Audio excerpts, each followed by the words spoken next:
Le morning de Jay, 8h, 13h, sur Radio Topside. Chers amis, je suis ravie ce matin de vous retrouver chez un commerçant, au prénom de Louis, déjà évocateur, dans un espace miam miam extraordinaire. Vous allez nous parler de ce que vous faites, je dis rien. Eh bien, déjà, comme je suis un bon espagnol, même si je suis né en France et toute ma famille est espagnole, je fais tout ce que c'est typique d'Espagne, surtout de la région de Valence, comme la paella, la fideuà, le riz noir et tout ce que c'est typique, comme les tapas. Et on essaye de... parce que les Français, ils adorent l'Espagne, ils adorent les Espagnols. Alors on est là avec notre petit barnum et avec nos petits plats typiques et qui nous rappellent que l'Espagne est à côté. Et comme on ne peut pas partir en vacances maintenant avec la Covid, on essaye de le rappeler qu'on est là avec de bons menus et de bons plats espagnols. Alors je regardais, vous avez deux belles paellas et une la fideuà. Alors la fideuà, c'est typique de la région de Valence aussi, c'est des pâtes aux fruits de mer. Ça se fait avec des coquillettes et c'est très bon. Je dis à tout le monde, venez essayer, goûtez-la, parce que les gens ne connaissent pas tous les plats typiques de la région ou de l'Espagne. Et ils restent seulement focalisés avec la paella. La paella, tout le monde la connaît, tout le monde sait la faire, mais ils ne connaissent pas tous les autres plats que l'Espagne riche dans la culture de la gastronomie. Et j'aimerais que les gens connaissent un peu plus la gastronomie espagnole. Alors certains cuisinent la paella avec petits pois, chorizo. Vous n'êtes pas forcément pour? Alors la région de Valence, c'est de là qu'elle est sortie la paella. Et dans la paella où vous achetez au supermarché, ça a été fait le petit pois parce que c'est moins cher que l'haricot plat. Alors 1 kilo de petits pois, ça peut coûter peut-être 90 centimes et 1 kilo d'haricots plats, ça coûte 4-5 euros. Alors ils l'ont fait simplement pour que de l'argent. L'haricot plat, c'est typique de la paella. Le petit pois, c'est interdit. Le chorizo en Espagne, si on met du chorizo dans une paella, on ne brûle. Ça veut dire que c'est interdit en Espagne de mettre du chorizo. Ici, je suis obligé de mettre du chorizo parce que les Français, ça leur rappelle l'Espagne. L'Espagne, c'est quoi? Paella, chorizo. Mais ça change le goût vraiment de la paella. J'ai essayé de faire des paellas sans chorizo, ils me le demandent. Et tout le monde me demande le chorizo, alors malheureusement, je le mets, même si elle est très bonne la paella aussi avec le chorizo. Mais le goût change. Déjà, visuellement parlant, ça donne envie. Louis, vous avez un rendez-vous important, je crois, le 1er mai. Alors, le 1er mai, on va faire l'anniversaire de Paella Géante. Et pour cette occasion, ce qu'on va faire, c'est chaque personne qui va nous acheter une paella, on va lui offrir une autre paella soit différente, la paella valencienne qui est faite à base de poulet et lapin, ou sinon la fideuà aussi, ils pourront, comme ça, ils ont le choix pour goûter d'autres spécialités espagnoles. Pour terminer cette interview, un seul mot d'ordre, Louis. Eh bien, il faut appeler, il faut voter pour Menton, pour le marché de Menton, parce qu'il faut qu'on soit en finale déjà comme l'année dernière, qu'on soit vu, qu'on se rappelle de cette petite commune et qu'on nous voit et qu'ils savent qu'on soit là et qu'on soit tous unis pour cette belle chose que c'est voter pour ce marché de Menton, il est super beau et en plus les gens ils sont super adorables et c'est un moment très beau pour tout le monde qui puisse maintenant se promener maintenant que la route elle est fermée et c'est dommage que les gens ne viennent pas plus nous visiter, voir, se promener et voter pour le marché de Menton. Écoutez Louis, je pense que là tout le monde va voter. Merci infiniment, bonne journée, bon week-end. À bientôt. Nadine Torcolo, en direct du marché des Halles de Menton. Bonjour Marcel, c'est bien votre prénom Marcel. Marcel Barelli. Barelli, une famille connue sur le marché parce que ça date pas d'hier quand même. Écoutez, ma mère avait un stand après la guerre, donc ça fait plus de 60 ans, même plus. C'est bien. Et en plus, vous êtes nouveau producteur de citron de Menton. Voilà, j'ai reçu l'habilitation pour vendre du citron de Menton. Et pour l'instant, on n'a pas l'appellation dessus, mais on va le faire là. Alors en regardant votre étal, il y a du orange, il y a du jaune, il y a du vert. Ce sont les 3 couleurs maîtresses. Tout à fait. Nous avons les beaux cédrats, le cédrat de Florence, qui est cultivé à Menton, aux orages amers, pour faire des bonnes confitures, et du vin d'orange. Ah, ça c'est bien. Donc ça, effectivement, expliquez-nous, la fabrication du vin d'orange, en fait, ça paraît tout simple. Oui, c'est facile, hein. On laisse macérer dans l'alcool, hein. Ça, c'est ma femme qui fait ça, alors je peux vous dire la recette. D'accord, alors j'irai voir votre dame tout à l'heure. Alors Marcel, un seul mot d'ordre. Eh bien, votons pour Menton, pour le plus beau marché de France. Et vous avez raison parce qu'il le mérite. Merci infiniment. Bon week-end à vous. On va gagner. À bientôt. Et on va gagner. Nadine Torcolo, en direct du marché des Halles de Menton. Bonjour. C'est Mirko. Mirko, oui. Consonance italienne, mais peut-être... Italien, non, c'est un nom d'origine croate, mais bon, c'est un nom que c'est beaucoup utilisé en Italie, mais c'est italien. Alors, des fleurs, en veux-tu, en voilà. Ça donne envie d'en mettre beaucoup sur sa terrasse et peut-être pourquoi pas dans son salon. Vous avez une variété de fleurs impressionnante. Merci. On cherche de faire pour le mieux, pour satisfaire tout le monde. Et sur commande, on peut tout trouver. J'ai des copains qui font des jardins, donc on travaille ensemble. Il y a possibilité de tout faire, même les mariages. On fait un peu de tout. Nous sommes au mois d'avril. Est-ce que c'est la saison pour planter ou peut-être pour rempoter? C'est vraiment la saison? C'est la saison, mais bon, on n'a pas un beau temps mais bon, c'est la saison, donc profitez-en. Mais à partir de la semaine prochaine, s'il va faire mieux, s'il va faire plus beau, on en profitera. Mais cette année, on n'a pas de la chance avec les températures. Actuellement, la clientèle qui vient vous visiter a une préférence pour tel type ou tel type de fleurs, de plantes? Bon, j'ai un peu toute la clientèle, donc vous voyez, il y en a qui veulent des plantes d'intérieur, d'extérieur, des fleurs coupées. Il n'y a pas vraiment quelqu'un qui cherche une chose plutôt que l'autre. C'est pour ça, Alors un seul mot d'ordre. Votez le marché de Menton, qu'il soit élu le meilleur de France. Votez, Merci. votez, votez. Merci infiniment, bon week-end à vous, bonne continuation. Au revoir Mirko. Nadine Torcolo, en direct du marché des Halles de Menton. Eh bien voilà Patrick, maintenant que tu es en place, je me retrouve avec une charmante personne, Karine. Karine, les olives et les saucissons. Tout à fait, tout autour de l'apéritif. Donc voilà, nous avons des olives, donc c'est que de la fabrication française. Donc les olives viennent de Nîmes. Je fais des prix à prix discount pour que ce soit abordable pour tout le monde, voilà, de la très bonne qualité. 1,50 € les 100 grammes, donc c'est rien du tout. Ensuite, on a les saucissons, donc multiples saveurs. J'ai à la truffe, noisette, fumée, reblochon, tartiflette, vraiment plein de saveurs. Et je suis pareil, à un prix discount, c'est-à-dire 3 saucissons pour 10 € et on fait aussi des terrines. Donc pareil, on peut prendre 2 saucissons, une terrine, voilà le choix. Vous êtes là pour conseiller aussi, parce que des fois les gens sont perdus, disent « Ah, on a besoin d'un coup de main là ». C'est ça. Donc quand c'est comme ça, moi j'ai les aiguilles, puis je leur fais goûter. Moi je fais goûter à la pelle, comme ça tout le monde goûte et ils voient les saveurs et ils font leur choix d'eux-mêmes avec tout ça. Mais je peux les aiguiller. Alors vous aussi, vous avez qu'un seul mot d'ordre pour que Menton soit élu. Il faut... Votez. Merci infiniment Karine, bon week-end à vous, bonne continuation. Merci. Merci, au revoir. Nadine Torcolo, en direct du marché des Halles de Menton. Alors là, je suis avec un ami Vincent. Vincent que l'on pourrait qualifier de roi du fromage par rapport à l'étal que j'ai sous mes yeux. Vous avez une variété de fromages impressionnante.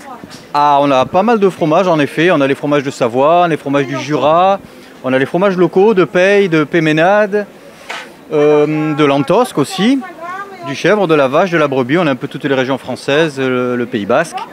Quelques fromages italiens aussi avec le gorgonzola et des fromages suisses, bien évidemment. Et notamment la tête de moine.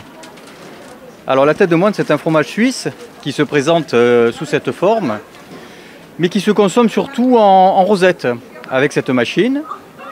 D'ailleurs, vous allez nous faire une petite démonstration, hein, s'il vous plaît. Tout ça, c'est le fromage de chèvre. Vous avez des fromages de chèvre locaux. Vous avez les Peilles, Sospel, les Péménades, Et voilà, les Grasses. et on les vend En forme de fleurs. rose. Voilà, Oui. un peu des fleurs. Qu'on déguste comme ça, c'est hyper fondant dans la bouche. Et on peut aussi les mettre dans des plateaux pour décorer des plateaux de fromage avec un assortiment de fromage. Alors tête de moine, pourquoi tête de moine? Tout simplement parce qu'à l'époque, quand les moines payaient leurs impôts, ils donnaient un fromage par moine, donc un fromage par tête de moine, et c'est resté. C'est une belle histoire. C'est intéressant, en effet, de le savoir. Quand la clientèle vient vous voir, vous conseillez également, parce que suivant le type de mets que l'on fait, il y a un fromage qui s'adapte en fin de parcours. Ah, tout à fait. Alors généralement, quand on quand on nous demande des plateaux de fromage, on essaye de mettre un assortiment de la brebis, de la vache, de la chèvre, en commençant par le plus doux et forcément en terminant par celui qui aura le plus de goût, hein. Ça peut être un fromage persillé, un bleu, ou un fromage avec du piment, ou un fromage lavé au marc de Bourgogne, qu'on va déguster sur la fin pour garder ce goût puissant en fin de repas et en fin de dégustation de fromage. Est-ce qu'on peut dire que maintenant, par rapport à ce que l'on entend des fois dans des reportages, de plus se diriger vers des fromages plutôt brebis, plutôt vaches, vous le constatez, vous, sur votre étal? Alors il y a un peu de tout en fait, hein. Il y en a qui se cantonnent surtout plutôt à une texture en particulier, que ce soit du frais, de la pâte dure, de la croûte lavée comme un brie, ou une pâte un peu molle, mais après généralement tout marche un peu bien, tout se vend bien, que ce soit de la brebis, de la vache ou de la chèvre. En tout cas, je peux vous dire, ça donne envie. Un seul mot d'ordre. Un seul mot d'ordre, manger du fromage, il n'y a que ça de vrai dans la vie, ça se fait à toutes les sauces, à tous les plats, ça se mange n'importe quand dans la journée, et ça peut se garder aussi, hein. Donc votez également pour? Votez pour le coin du fromager, le marché de Menton. Merci infiniment Vincent, merci madame, à bientôt, bonne continuation, au revoir, bon week-end. Pareillement. Nadine Torcolo, en direct du marché des Halles de Menton. Toujours en direct sur Radio Topside et au cœur de la halle de Menton, je me trouve avec Jean-Pierre, qui est propriétaire de la boutique Il Casero. Il Casaro. Ça veut dire quoi exactement? Ça veut dire celui qui fait le fromage. En Italie, c'est le producteur de fromage. Les producteurs spécialisés. Artisanal, producteur artisanal, bien sûr. Celui-là qui a dans l'ancienneté, il faisait à la main le fromage, pas de machine, que les mains, les bras. Et là, je constate aussi que vous avez effectivement du fromage, mais aussi des pâtes. Et on peut dire que vous êtes spécialiste des charcuteries, de la charcutaille. Oui. Charcuterie, c'est mon point fort, mais sinon, même les pâtes sont toujours bien frais. Le fromage, j'ai un bon assortiment de fromage, vache, brebis, chèvre. Les gens, ils adorent. Et moi, je suis content de vendre. Ah ben, on l'imagine. Les pâtes, vous les faites à la main, bien entendu? Non, les pâtes, c'est quelqu'un qui les fait. Ils arrivent de Gênes. Mais ce n'est pas moi qui les fais, moi je les revends. Je les achète et je les revends. C'est un producteur de Gênes qui le fait. Et au niveau des jambons, je crois que vous avez vraiment de bons jambons. J'ai le jambon de Parme et le jambon de Saint-Daniel. Et après j'ai un jambon premier prix, toujours italien, mais pas labellisé. Et donc ça va. Jamais eu de problème. En plus, ils affinent bien parce qu'il y a l'air de la mer qui lui donne un petit goût. Ça c'est un petit secret que je dis à personne. Enfermé dans une boîte, bien au secret. Voilà. Et en fait, il donne un bon petit goût. Après, ça dépend de le vent, ça dépend de l'air qu'il fait. C'est fait plus chaud, ils ont un goût. Ça change, ils sont très climatiques les jambons. Accrochés comme ça, vous voyez. Là, c'est carrément du jambon, de pâte d'animaux, le gras et le sel. Et stop. En même temps, je vois que votre clientèle peut prendre des cours. Ah oui. Merci infiniment Jean-Pierre. Je pense que vous avez un mot d'ordre, vous aussi. C'est qu'on vote pour le marché de Menton. Ah oui, toujours voter pour le marché de Menton parce qu'on est les plus gentils et on est les plus disponibles et on a des très bons produits de qualité. Eh bien, il faut tenir compte de tout ça Jean-Pierre. Merci infiniment. Bonne continuation, à bientôt. Merci. Au revoir madame. Au revoir. Nadine Torcolo, en direct du marché des Halles de Menton. Je suis en direct donc de la halle municipale de Menton et cette fois-ci je suis avec Ludo qui est le seul caviste de la halle. Et oui, tout à fait, le seul spécialiste on va dire du vin. Et voilà, depuis une petite décennie maintenant sur les halles municipales à défendre les terroirs locaux des Alpes-Maritimes et de la Provence voilà, de manière principale. Vous avez une grande qualité, c'est que moi je suis déjà venue, donc je sais que vous le faites. Vous conseillez la clientèle, c'est très important. C'est plus qu'important, c'est le rôle du commerce de proximité. Et puis moi je le dis beaucoup à mes clients, mais tout ce qui est ici a été goûté, donc évidemment je peux parler de ce que je vends. Et voilà, donc oui, c'est bien de venir chercher du vin, mais c'est aussi bien de repartir avec la petite histoire qui explique tout ce qu'il y a derrière un flacon et un terroir. Le fait d'être le seul, ça vous amène une clientèle particulière? Je sais pas, j'ai jamais trop fait en fait attention à ce qui se passe autour de moi. Je fais et je défends les couleurs de tous ces gens avec passion surtout. Après à Menton, on a la chance d'avoir une clientèle agréable, d'avoir des gens qui toute l'année ont le sourire de par cette ambiance déjà météorologique qui nous favorise par rapport à beaucoup de gens. Et voilà, les Halles, c'est travailler dans une œuvre d'art au quotidien, c'est quelque chose de très... on a la chance de vivre ça. Et en plus, avec la clientèle, ça s'est bien fait. Ça a mis le temps. Moi, je suis pas mentonais, mais les gens m'ont bien accepté et puis ont découvert, en fait, je pense, mon côté un peu passionné à travers tout ça. Et au long des années, je vous dis, ça fait maintenant 10 ans que je suis ici. Et j'ai l'impression que la petite cave ne devient que plus grande et plus grande toujours et encore. Donc ça, c'est plutôt appréciable et je les en remercie. C'est vrai, vous aviez raison de souligner la passion, c'est très important dans votre métier comme dans beaucoup d'autres. Avant de vous quitter, j'ai une petite question, c'est-à-dire que les gens associent systématiquement la viande rouge avec la viande rouge en général, avec justement du vin rouge. C'est pour vous une réalité? Non, enfin, moi je soutiens la théorie qu'il n'y a pas de règle. Il ne faut pas qu'il y ait de règles en fait. Avec le vin, il faut aller dans ces zones de confort. Il faut même des fois aussi se laisser un peu surprendre justement. Donc blanc, poisson, rouge, viande.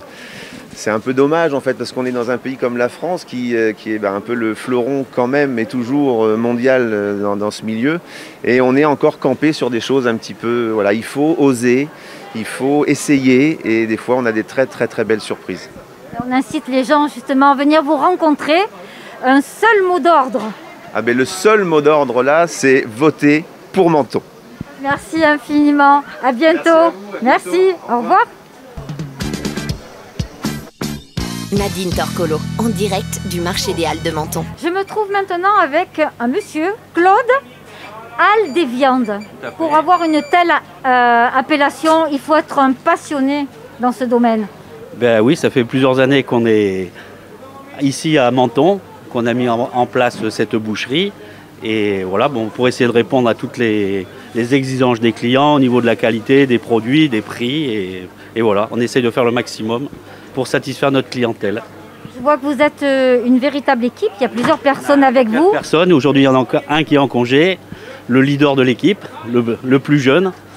Et voilà quoi. Donc on est 5 personnes pour satisfaire la clientèle. Qu'est-ce que vous proposez comme type de produit? Alors comme tout type de produit, on a le bœuf, les 4 viandes bien évidemment en boucherie. Et j'essaye de travailler un maximum avec des fournisseurs locaux et de trouver les meilleurs prix pour ma clientèle. Pour essayer justement de pouvoir pallier à que tout le monde puisse venir faire leur marché et avec des prix compétitifs. En cette période, nous sommes donc au mois d'avril, est-ce qu'il y a des produits qui sont plus demandés qu'à une autre période? Là on est encore dans les, compte tenu du temps qu'il fait, on est encore dans les pot-au-feu, les joues de bœuf, les joues de porc. Les quelques rayons de soleil nous font vendre un petit peu de, tout ce qui est barbecue. Et puis voilà quoi, on s'adapte à la saison. Alors Claude, un seul mot d'ordre? Moi je dis un seul mot d'ordre, c'est à toute la population et à tous les personnes qui viennent nous voir, voter pour le marché de Menton. Merci infiniment Claude, bon week-end à vous, merci infiniment, oui, à bientôt, merci. Nadine Torcolo, en direct du marché des Halles de Menton. Et voilà, chers amis de Radio Topside, c'est terminé pour aujourd'hui. Mais rassurez-vous, on se retrouve demain, dimanche, toujours au rendez-vous en direct sur Radio Topside et au cœur de la halle du marché de Menton. Je vous souhaite un excellent week-end. À bientôt, profitez bien. Radio Topside, la première web radio de la Côte d'Azur. Votre radio de proximité à Menton. Plongez au cœur de la musique.